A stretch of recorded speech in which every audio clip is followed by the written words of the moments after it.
Buenos días, buenas tardes, para cuando vean estos videitos que les voy a mandar. Esto sería la clase asincrónica, la segunda.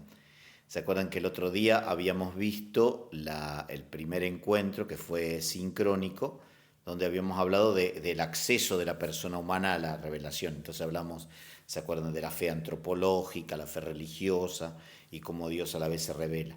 Hoy pondríamos más el acento en Dios mismo, Dios que se da a conocer.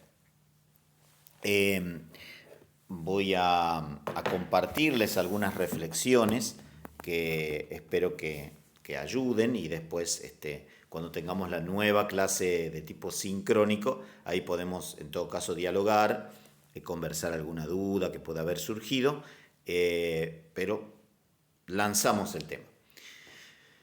Este segundo bloque de esta unidad temática es Dios habla y se revela.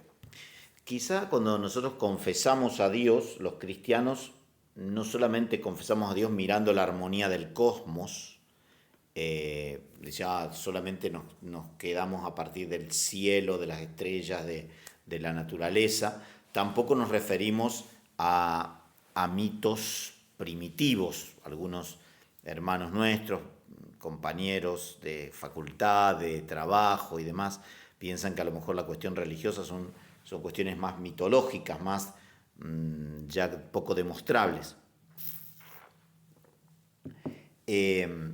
Como verán, tengo de compañero al mate aquí como mientras hablamos, también él es testigo de nuestras reflexiones. Entonces, tampoco hablamos del Dios solamente que se experimenta en la intimidad del corazón humano, o el Dios de los filósofos. Nos referimos, en el caso concreto de nosotros, los judeocristianos, es decir, tanto los judíos, nuestros hermanos mayores en la fe, como decía Juan XXIII, Juan Pablo II, o nuestros padres en la fe, como dijo Benedicto XVI, nos referimos al Dios vivo de la historia, al Dios que habló con los patriarcas, al Dios de Israel, y el Dios que es Padre de nuestro Señor Jesucristo. Ese es el Dios en que nosotros confiamos, un Dios de la historia, un Dios compañero de camino. Miramos a una persona, que es Jesucristo, y a partir de acontecimientos concretos decimos: Dios ha entrado en nuestro mundo, ha cambiado el rumbo de la historia. A partir del anuncio de la buena noticia del Evangelio, los esclavos son liberados, los enfermos son curados, los pobres son iluminados por la verdad, las mujeres son valoradas como personas humanas iguales a los varones. Conocemos realmente a Dios a través de la Biblia, que es la Sagrada Escritura, como la palabra de Dios escrita.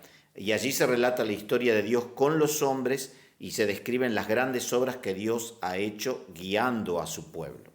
Entonces nos vamos a ir como deteniendo en algunos aspectos, primero viendo ese Dios que se revela. ¿Cuál es el Dios del Antiguo Testamento?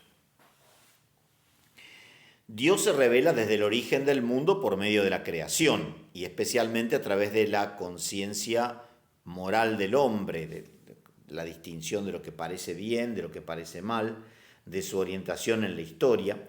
Por lo tanto, podríamos decir que hay una historia universal de la revelación divina. Si acá nos detuviéramos a analizar, la revelación primitiva.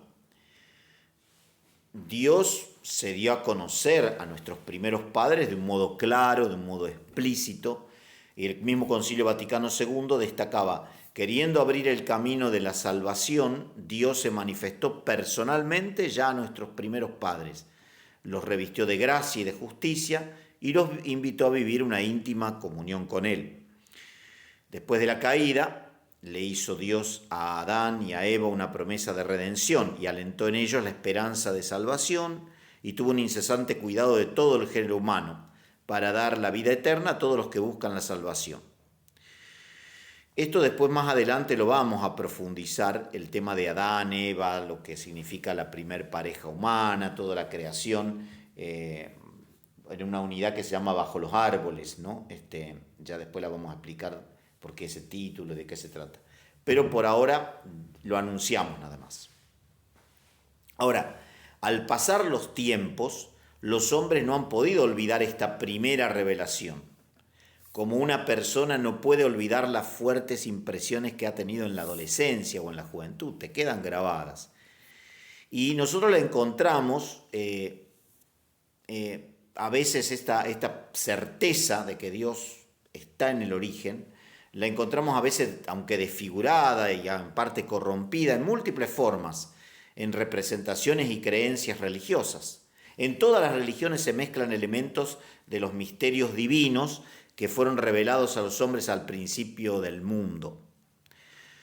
Quizá podríamos decir, rota la unidad del género humano por el pecado, nosotros creemos que Dios decidió continuar apostando por la humanidad, querer salvar la humanidad, y lo hace a través de una serie de etapas.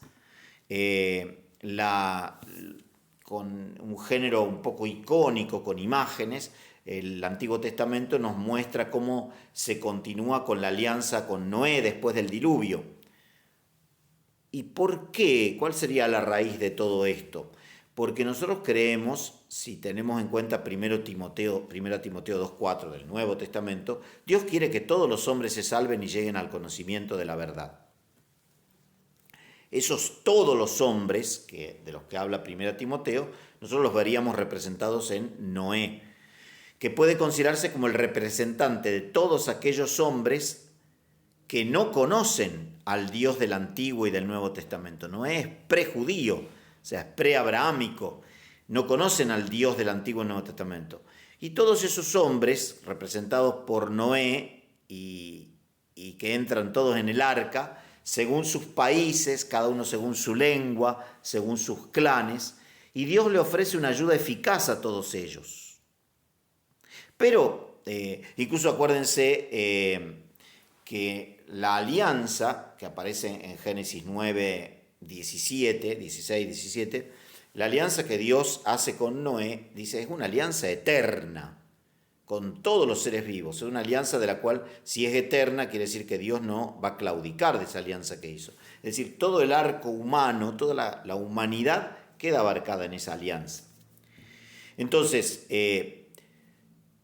después nuevamente aparecen formas de politeísmo, de idolatría, que suponen una amenaza constante para la humanidad. Muchos cultos religiosos terminaron siendo más opresores que liberadores. Pero de todos modos, la Sagrada Escritura lo que va refiriendo en distintos pasajes, personas honradas, personas extraordinarias, que van siendo testigos del Dios vivo. Abel, el justo Abel, Noé, el que ya citamos, el rey sacerdote Melquisedec, ¿se acuerdan? Y otros que van apareciendo en distintos momentos de la historia. De esta manera, ¿qué hace la Escritura? Expresa qué cercanía de Dios pueden alcanzar también los que no forman parte visible del pueblo elegido. En los escritos tardíos del Antiguo Testamento incluso se encuentran múltiples y extensas consideraciones sobre la posibilidad de conocer a Dios a través de la creación y sobre la insensatez de rechazarlo, aunque no se conozca al Dios del Antiguo Testamento. Dice, acá tengo un texto de la Sabiduría, capítulo 13, versículos 1 y 4 y 5, que dice, vanos son por naturaleza todos los hombres en quienes hay desconocimiento de Dios, y que a partir de las cosas visibles son incapaces de ver al que es, ni por consideración de las obras, son incapaces de ver al que es invisible, pero que por las obras puede ser percibido. Pero Dios, tal como nosotros lo creemos, no solo quiso revelarse a cada hombre en la conciencia de modo individual, a cada persona humana de modo individual, sino como colectivo, como un ser social e histórico. Por eso quiso hacer un pueblo, tuvo una revelación, si se quiere, social. De esta manera, además de la historia universal de la humanidad, hay también una historia especial de la revelación divina. En tiempos y lugares concretos, Dios se ha dado a conocer de un modo nuevo a determinadas personas, a las que les ha conferido la misión de anunciar su palabra públicamente a los demás. La historia especial de Dios comienza con la historia de estos tres patriarcas, Abraham, Isaac y Jacob. Paramos un poquitito aquí y luego continuamos.